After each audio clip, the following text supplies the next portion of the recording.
Hey guys, welcome back to the Calibrate Tools channel, and today we're going to talk about what is in a basic welding kit.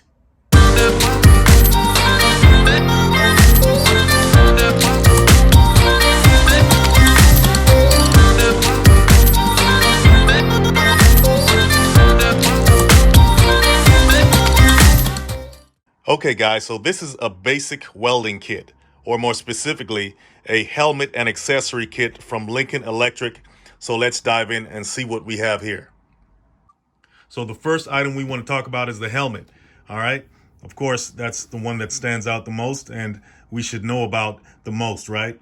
But before we do that, let's talk about some of the safety warnings and instructions that they give you before you start using the helmet or even welding, period. So number one, arc rays can injure eyes and burn skin.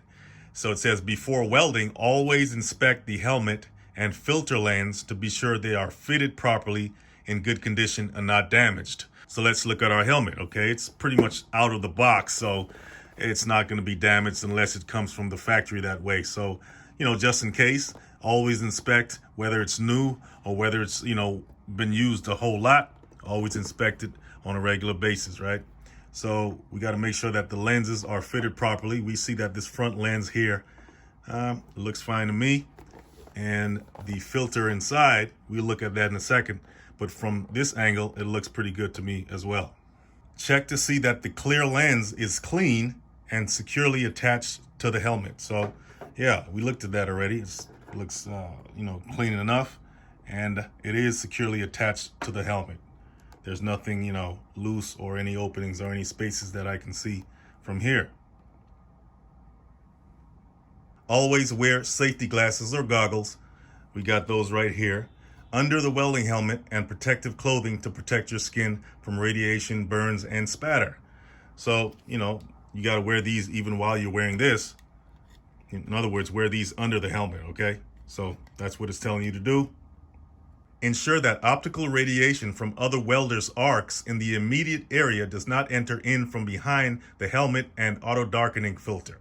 So this is the auto darkening filter, or ADF. And basically what that does is when the arc ignites, it totally blocks out any of the ambient or very bright light from the arc, okay? So you just see the light shining, but it won't be as bright. So if not, you might, lose your eyesight or something. So when it comes to fumes and gases, they can be dangerous to your health. Well, no kidding. Keep your head out of fumes. Use enough ventilation or exhaust at the arc, or both, to keep fumes and gases from your breathing zone and general area. And then it talks about electrodes and the different ventilation requirements for those, etc., etc. You can read those in the instruction manual yourself. So the auto darkening filter has sensors to detect when the arc welding starts and when the arc welding stops. So once the arc welding starts, it darkens immediately. So let me give you a rough example. Once it starts, it darkens, right? And you can see the light, but it won't be as intense, right? But once the arc welding stops, it clears up again. Once it starts, it darkens. Once it stops, clears up again, okay? So that's a rough example of what you'll be seeing once the arc welding starts and stops. Okay, so this is the head harness, and as you can tell, it tilts back and forth. This is the knob to adjust for your head size. And if you need to replace this front clear lens cover for any reason, let's just say it's damaged or it's scratched, broken, or anything like that, what you have to do to get access to it is you have to remove the ADF cartridge, the auto darkening filter cartridge here. And the way you do that is you have these two tabs right here holding the cartridge in place. So in order to remove the cartridge, you have to pull these two tabs apart, okay, like this. Okay, so once you pull them apart, you can take out the cartridge, okay, and then you have access to the front clear lens cover. Now it has a gasket around it here that the front lens cover fits into. So you have to remove that front lens cover from that gasket. So let me see if I can give you a quick example of doing that. If you can see that by me pushing up on the lens from the outside, the gasket is loosening and you can take out the front lens cover, okay? So So that's how you take the front lens cover out, right? You can take it out like that. Then once you take it out, you can actually take out the lens from the gasket itself, okay? Like that. And then once you do that, you can replace it with one of these that they give you, okay? And it has 2 layers of film on each side. You just peel off the film, okay, like that. And then you have a fresh lens cover there to replace the old or damaged one with. So once you replace the lens and put it back in the gasket, just put the gasket with the lens back into the helmet.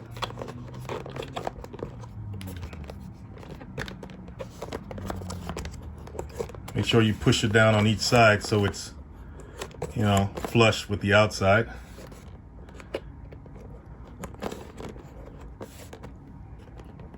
Okay. That's how you replace the front lens cover. Now you may need to change the shade cartridge in the ADF assembly itself, because different welding applications require different shade settings.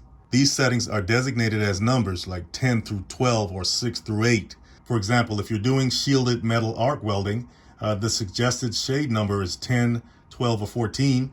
If you're doing gas metal arc welding and flux core arc welding, 11, 12, and 14 are the shade settings. If you're doing gas tungsten arc welding, 10, 12, and 14 are suggested. If it's air carbon or arc cutting, 12 and 14 is suggested. Plasma arc welding, 6 to 8 and 10 to 14, that's 10, 12, and 14 is suggested. Plasma arc cutting, 9, 12, and 14 is suggested. Torch brazing, 3 or 4 is the setting suggested. Torch soldering, number 2 setting is suggested. And a carbon arc welding, number 14 is suggested. Okay, so the way you remove the cartridge from the ADF holder assembly is you want to pull this curved section apart like that, okay? And then the ADF cartridge pops out.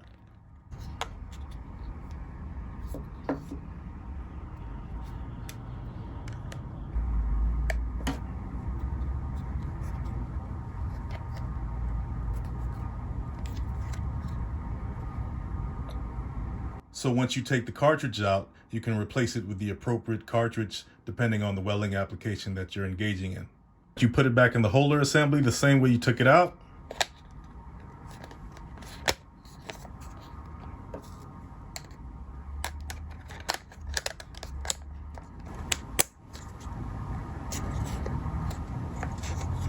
And you can install it back into the helmet. So when you install it, you want to make sure that the solar cell is facing away from you, right? So you want to make sure you flip it over, and these hooks right here, they're going to hook under those holes there. Okay, then you just press it down and make sure the tabs snap in place.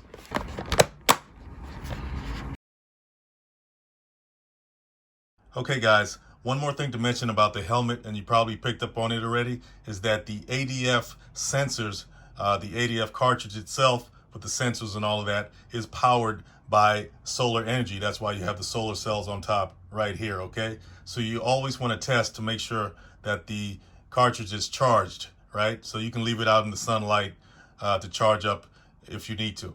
Just make sure that it's charged before you start welding. Okay, so the next item we have is a flame retardant do-rag. So if any of you guys are into do-rags, then you might want to become a welder. So there you go with that. Then there are the flame retardant sleeves as well. You wear these on your arms so you won't get burnt on your arms as well. Then you have the 100% cotton welding gloves. These are a definite must. Then you have your welding paint marker, and the paint in this can withstand very high degrees of heat. So I'm going to take my machinist's protractor here and scribe a line, a 45-degree line, on this piece of metal right here. Make sure you shake up your paint marker there first. You want to press down. And there you go.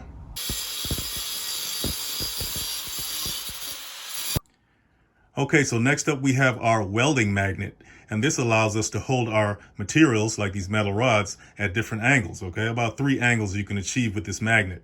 So you can hold your material at a 90-degree angle, and weld it there. You can hold your material at a 45-degree angle.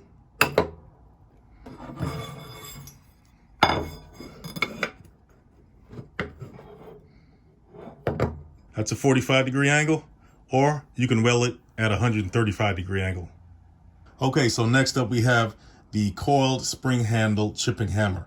Okay, now the chipping hammer is used to knock off slag off of your welding materials as well as spatter, you know. So slag is only produced by arc welding, not by MIG or TIG welding. And you may be wondering what's up with the spring handle. Well, the spring handle is designed that way to reduce the impact sting. That's what they call it when you're constantly hitting something. And lastly, we have our welding brush. And as you can see, it has very hard wire bristles.